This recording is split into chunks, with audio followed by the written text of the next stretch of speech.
bonjour.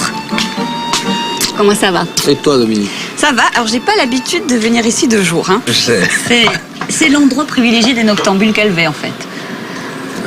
J'espère. Alors, il faut que tu me racontes l'histoire de cet endroit. Oui. Depuis quand tu as repris la succession? On a repris la succession avec mes frères. Donc, c'était la mort de papa en 73. 73. Mais oui. Toute la période avant, c'était ton père qui tenait cet établissement. C'était mon père qui tenait cet établissement. Alors, il faut que tu me racontes, parce que c'est, entre guillemets, une histoire extraordinaire. Hein, ça sort du commun. Comment ton père est arrivé à Calvi? Qui était ton père, d'abord? Alors, mon père était caucasien. Pour situer, donc c'est la Géorgie.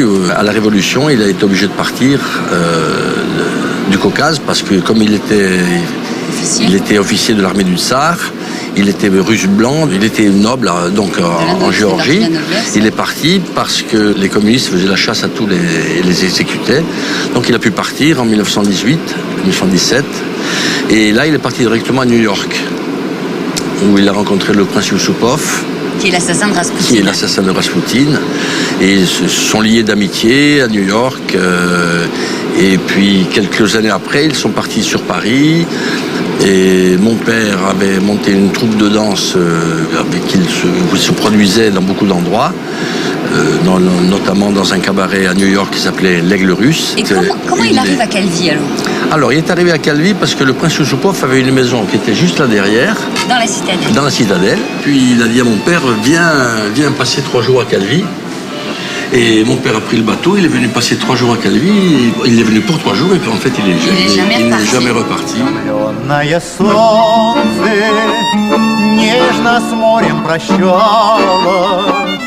В этот час ты призналась, что нет любви.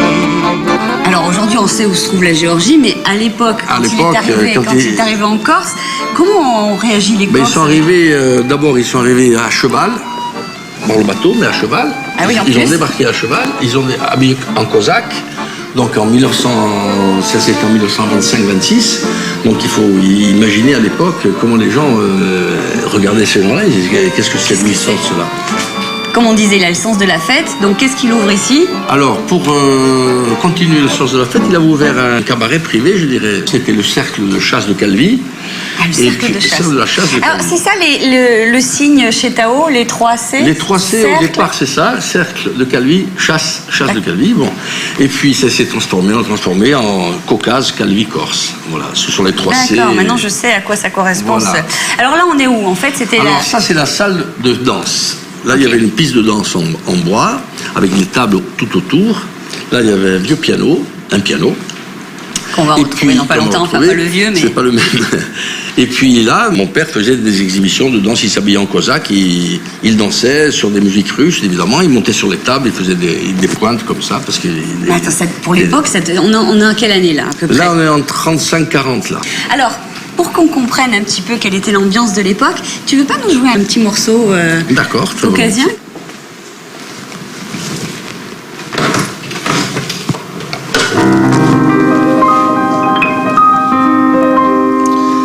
Gari gari, karabop cigranki, salitarnai vitsi ciganki, salitarnai vitsi slasnaya, salitarnai ibro strasnaya, gari gari, lobop cigranki, gari sabribop cigranki, salitarnai vitsi slasnaya, airidai, iradiro, hop, hop, hop, hop, hop.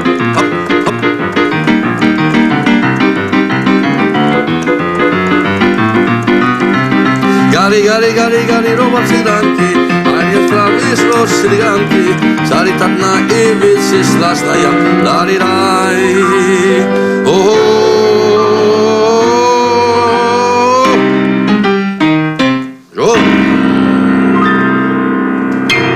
Bravo, reviens avec moi. Celle-là, la chanson, tu la chantes tous les soirs. Ah oui, hein? Ah oui. Est-ce que c'est des chansons qui ont bercé ton enfance? Tu étais ici petit? Moi, j'étais si petit, à 12 ans, 13 ans, je donnais un petit coup de main au comptoir, pas toute la nuit, mais jusqu'à 10-11 heures, et Je voyais mon père mettre des disques tziganes et taper dans la main. Tout le monde tapait dans la main, faisait la fête, chantait, quoi. Et tu disais, ton père repartira plus jamais de Calvi. Donc j'imagine qu'il a épousé une calvesse. Alors non, quand il est arrivé à Calvi, il n'était pas avec ma mère, il était avec d'autres personnes. Et puis au bout de quelques temps, ils ont eu besoin de quelqu'un pour faire la cuisine, pour faire le ménage, pour s'occuper d'eux, etc.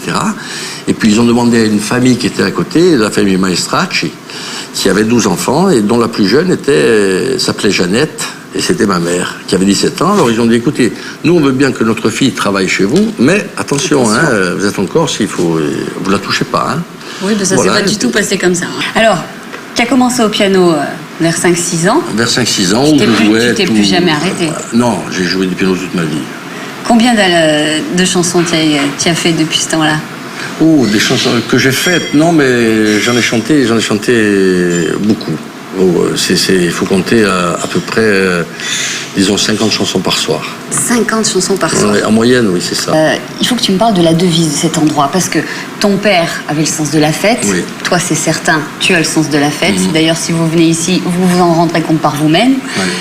La devise de cet endroit, c'est quoi? Alors, la devise de cet endroit, c'est mon père qui a trouvé cette phrase, et c'est cette devise qui était sur le plafond, qui était inscrite là, avec un grand cadre. C'était « Vivez heureux aujourd'hui, car demain il sera trop tard ». Ça, tu as bien raison. Oui. Pour éviter de finir à Castellucci. Oui, pour éviter. Ou alors voilà.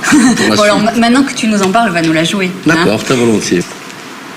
Je vais t'abandonner sur ce morceau qui a fait danser des générations.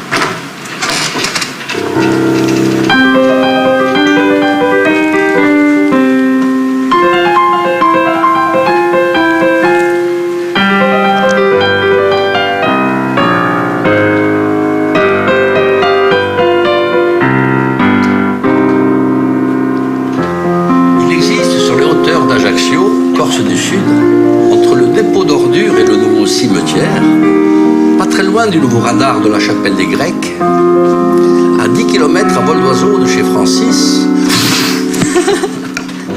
un établissement pseudo-neuropsychiatrique nommé Castellucci. Vu d'hélicoptère, on peut apercevoir des points blancs errant sur le gazon vert. Sont-ce des malades? Sont-ce des infirmiers?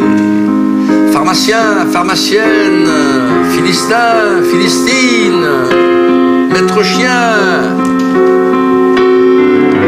Qui peut dire où sont les normes? Qui peut dire où est la norme? Et qui peut dire où est les normes?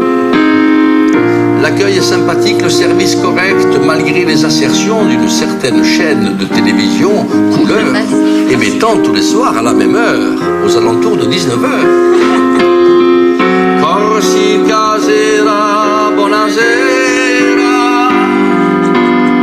Corsica sera, bonsoir. Élodie. Aussi par prudence et par téléx, 3615, code santé mentale. Franck, Fred et moi-même avons réservé pour plus tard le pavillon 83. Nous finirons à Castellucci au pavillon 83. Il y aura des mains et puis des bouches et on nous mettra droit par droit. Nous finirons à Castellucci. Il y aura même des Micanoli, bien sûr, drôlement sous la douche. On se mettra tous à chanter.